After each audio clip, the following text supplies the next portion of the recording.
It was during my final year of high school when everything changed. I was 17, awkward, observant, and mostly invisible unless someone needed help with homework. My cousin Maya had just moved in with us for her last year of school. Her parents were traveling abroad for work, and mine offered to take her in. Maya was a year older than me, wildly confident, beautiful, the kind of person everyone noticed. She had this magnetic energy. People followed her, listened to her, tried to be her. I admired her from a distance, the way someone admires fire. Beautiful, warm, but something you didn't want to get too close to. Her best friend Ria was different.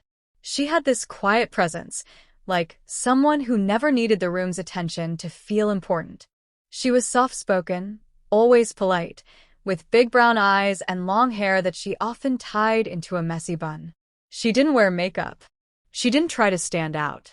And somehow, that made her even more noticeable to me. Ria had been close to Maya since middle school. She was over at her house almost every weekend, sometimes even on weekdays. To my parents, she was just another niece. To Maya, she was a sister. To me, she was the girl I could never speak to without stumbling over my words. For a long time, I kept that crush to myself. It wasn't just because she was Maya's best friend. It was because she felt too pure, too distant from everything I understood. I'd catch her humming songs to herself while helping Maya with school projects or sketching something in her notebook at the dining table. I once tried peeking at her sketchbook when she wasn't looking.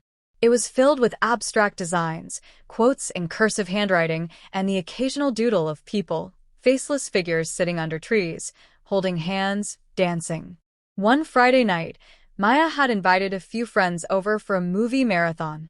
I was supposed to be invisible, holed up in my room, but the Wi-Fi was acting up, and I wandered downstairs looking for snacks. That's when I saw Ria in the kitchen, alone, pouring herself a glass of water. She smiled when she saw me.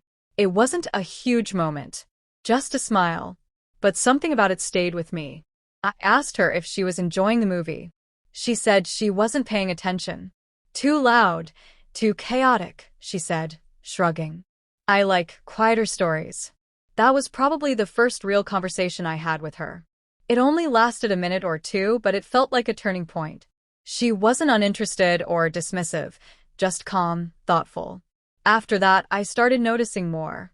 She'd sometimes ask me how my day was, compliment something I wore.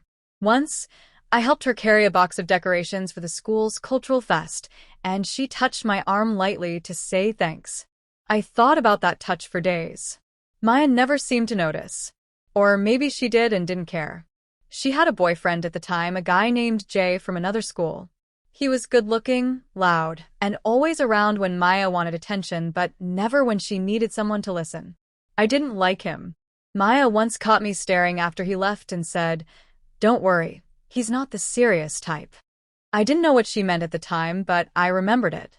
One evening, Maya and Ria were sitting in the living room, talking in hushed tones. I was in the kitchen, pretending not to eavesdrop. Maya laughed suddenly and said, "You really like someone, don't you?" Ria didn't answer right away. Then Maya added, "Someone unexpected."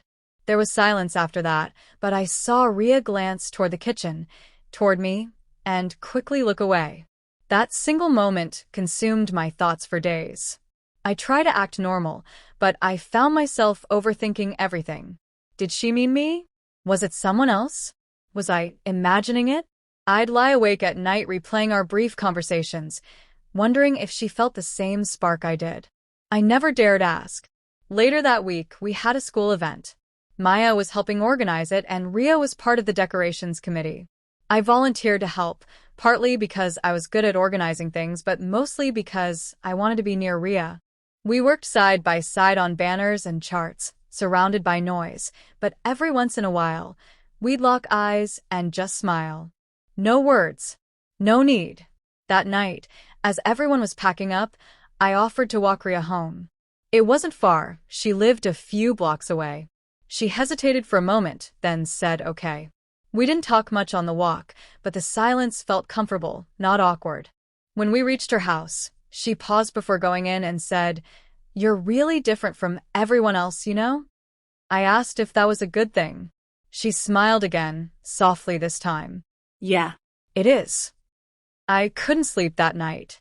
Something had shifted, and I could feel it. I wanted to tell her how I felt, but I didn't want to ruin anything. Not yet. Not while things were still beautiful, in their own quiet way. What I didn't realize was that someone else had already noticed the shift, Maya. And she wasn't going to let it slide. The next morning, Maya walked into my room unannounced, holding her phone. "You like her, don't you?" she asked bluntly. I froze. I didn't say yes, but I didn't deny it either. She stared at me for a few seconds, then said, "Just be careful. Ria's not as innocent as she looks." I asked what she meant, but she just shrugged and walked out. That sentence played in my mind like a riddle. I didn't know what she meant or why she said it. But for the first time, I felt like something beneath the surface wasn't what it seemed. And that was how it all started.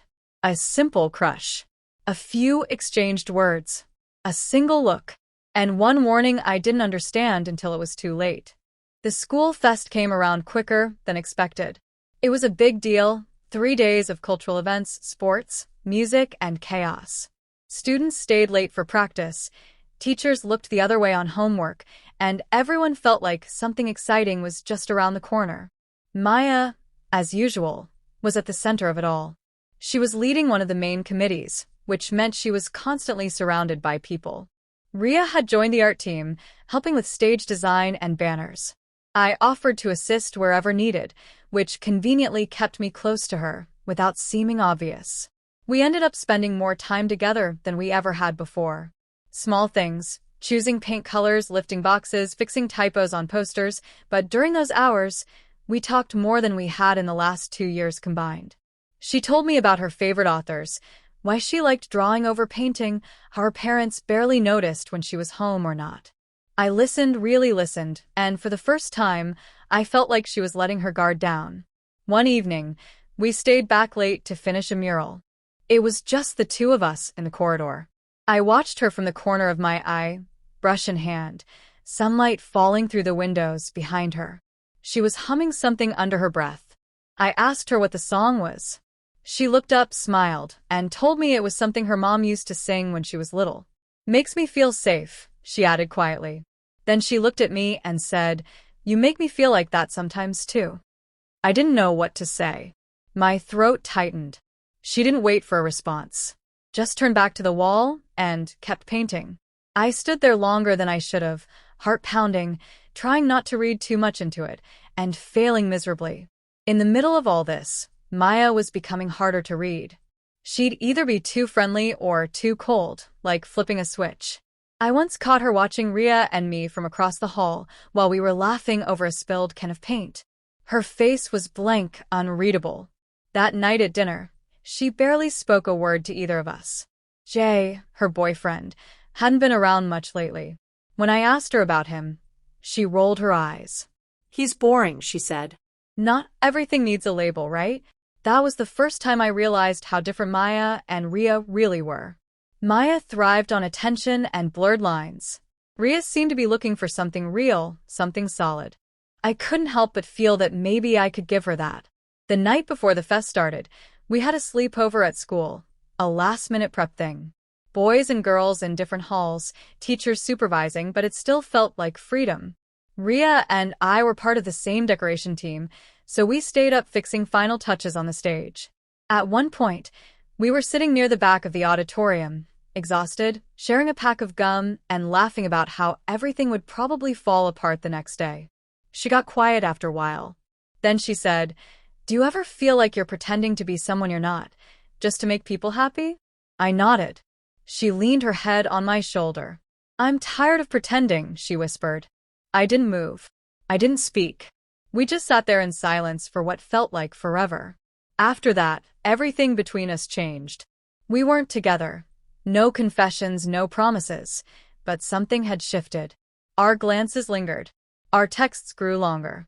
She started sending me sketches she'd done late at night, with captions like, "Thought of you." I responded with songs, poems, stupid memes. We created this small, hidden world, and I didn't want to leave it. But Maya wasn't blind.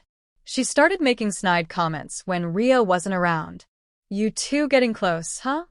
Or don't let your little crush get in the way of family. One day she said, Rhea always goes for the ones she shouldn't. Hope you're smarter than the rest. I asked what that meant, and she just smiled like she knew something I didn't. Things came to a head during the second day of the fest. I was helping carry chairs when Rhea pulled me aside behind the auditorium. She looked nervous, hands fidgeting. I need to tell you something, she said. But I don't want you to freak out. I waited. She took a deep breath. I like you. I think I've liked you for a while. I know it's complicated because of Maya, but I couldn't keep pretending. I didn't say anything at first.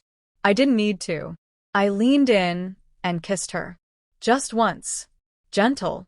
Quick. But real. Her eyes widened, and then she smiled. Okay, she whispered. That's all I needed to know. For the rest of the day, we tried to act normal.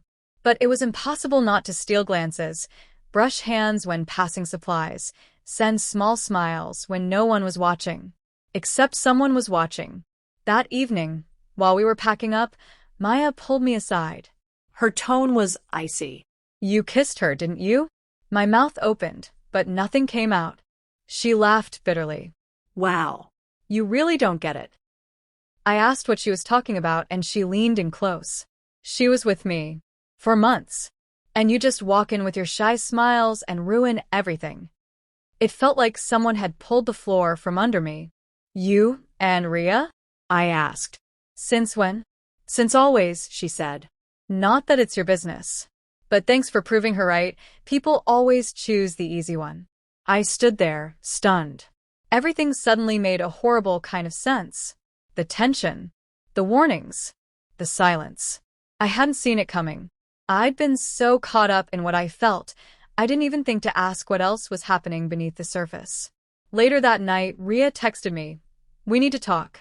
But I didn't know if I wanted to hear what she had to say, or if I'd be able to handle it. I met her the next day behind the art room, where no one usually went. Rhea looked like she hadn't slept. Her eyes were red, not from crying, just tired, like someone who had too much to carry and no one to share the weight with. Before I could say anything, she started talking. I didn't plan for this to happen. You and me. It just did. I asked her about what Maya said. She nodded slowly. It wasn't a joke. Maya and I were close. Closer than most people knew. Her voice didn't shake, but it was low, almost ashamed. It started sometime last year. We didn't call it anything. It was confusing. She didn't want anyone to know. I think I didn't either. She paused. But it wasn't healthy. It was messy, full of rules, control, and guilt. I was never enough for her, but she didn't want me to be with anyone else either. I didn't know what to feel. Betrayed? Angry? Hurt? She continued. You made me feel seen. Safe. Maya never made space for that. I asked her why she never told me. Because I didn't know if you were real or just another way to escape, she said. But then we kissed and it felt honest. I stood there in silence, trying to process the whole thing. My cousin had been hiding something this huge, and the girl I'd fallen for was caught in the middle of it. I asked her what she wanted now. She hesitated. I want peace. I want to stop pretending. And I don't want to hurt either of you, but I already have. Later that day, I found Maya in the school courtyard alone. She didn't look surprised to see me. Just said, "Did she tell you everything?" I nodded. She looked away. Figures. Rhea always had a soft spot for broken things. I told her I wasn't trying to take anyone from her. She laughed, bitter and quiet. It's not about you. It's about how easily people forget who was there first. I reminded her she never once mentioned she had feelings for Rhea. She rolled her eyes. You think I could? In this place? With these people? Don't be naive. I kept it private to protect her. And maybe myself. She paused. But she always wanted something quieter, simpler. You were the backup plan. That hit harder than anything else. Backup plan. I wasn't sure if she meant it or just wanted to hurt me, but the word stuck. She stood up to leave. She's going to break your heart too, you know. I didn't respond. I didn't have to. I could feel it already beginning to crack. That night, I couldn't sleep. Everything felt like a trap I didn't see until I was already in it. I didn't know who to believe. Maya had always been dramatic, but she wasn't a liar. And Rhea had always been kind, but she had hidden things too. I thought back to every glance, every moment, every word between them. It had all been there in the open, and I just hadn't connected the pieces. I skipped school for 2 days.